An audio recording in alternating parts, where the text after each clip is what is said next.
The sun had barely risen over the lush, rolling hills of the small African village, but Fatima was already awake, the familiar sense of sizzling plantains and freshly baked bread wafting through the air.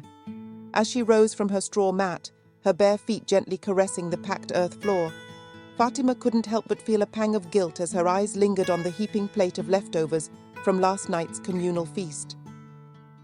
Fatima was a kind-hearted, hard-working woman of 35, deeply rooted in the traditions and rhythms of her close-knit community.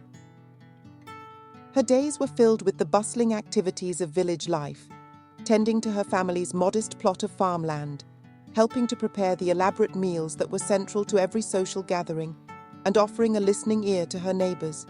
Yet for all the vibrancy that surrounded her, Fatima had grown increasingly self-conscious about her own body, the extra weight she carried making her feel out of place in a society that prized slender, youthful figures.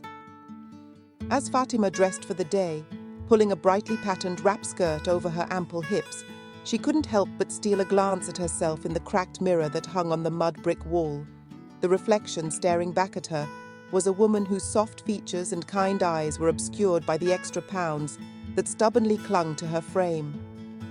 Fatima sighed, running her fingers through her tightly coiled hair, her mind drifting to the growing concerns about her long-term health that had been weighing on her. "Fatima, my dear, are you ready for the day?" A familiar voice called from the other room.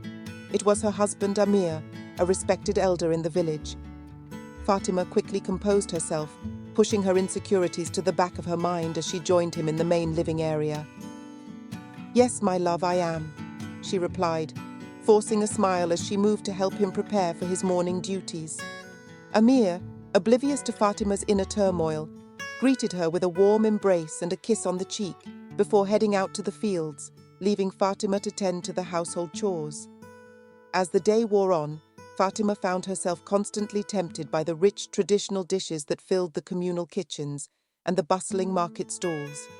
The scent of simmering stews and freshly baked breads made her mouth water, and she found herself indulging more than she knew she should. Yet, the guilt would creep back in, a nagging voice in the back of her mind, reminding her of the extra weight she carried and the potential health risks she faced. It was during one of these moments, as Fatima sat on the edge of the riverbank, watching the gentle flow of the water, that she made a decision. She would start a weight loss journey, determined to improve her health and regain her confidence, even if it meant going against the cultural norms that placed such importance on food and hospitality.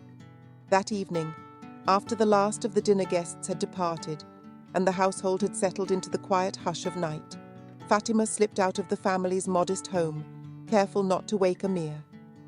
Under the soft glow of the moon, she made her way to a secluded spot in the hills, where she began a simple exercise routine, a series of stretches, push-ups, and light jogging.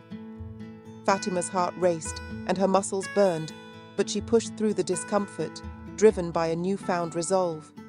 This was her secret, her personal battle against the weight that had long burdened her. As she finished her routine and made her way back home, Fatima couldn't help but feel a sense of accomplishment, despite the trepidation that lingered in the back of her mind. The next morning, Fatima woke early, as was her custom, and once again found herself tempted by the enticing smells of the village's morning meal. But this time, she made a conscious effort to resist, opting instead for a simple bowl of porridge and a few pieces of fruit. The act felt like a small victory, and Fatima couldn't help but feel a glimmer of hope that she might be able to strike a balance between her cultural traditions and her personal health goals. However, Fatima's newfound determination was soon tested when Amir, noticing her lighter breakfast, furrowed his brow in concern. "My dear, are you not feeling well?" he asked, his voice laced with worry. "You've barely touched your food." Fatima hesitated, unsure of how to broach the subject with her husband, who, like the rest of the village, prioritized hospitality and the joys of communal dining. I'm all right, my love," she said, offering a reassuring smile. "I'm simply trying to be a bit more mindful of what I'm eating. You know how it is, with my health and all." Amir's expression softened, but he still looked unconvinced. "Fatima, You are a strong, healthy woman. There is no need for you to worry so much about such things. Now please, eat up. You'll need your strength for the day ahead." Fatima nodded reluctantly, taking a few more bites of her porridge, even as the nagging voice in her mind urged her to do more. She knew that convincing her husband and the rest of the village to understand her desire for change would be an uphill battle, but she was determined to find a way.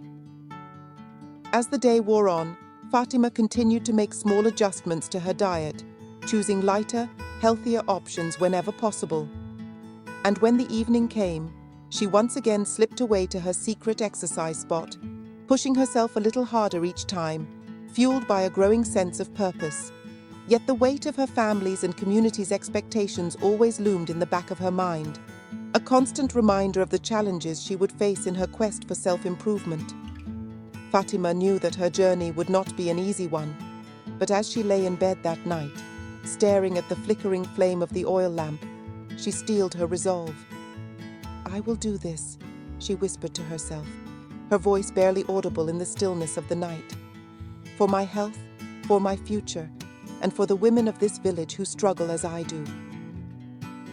With that, Fatima closed her eyes, already planning her next steps in the secret battle she had only just begun.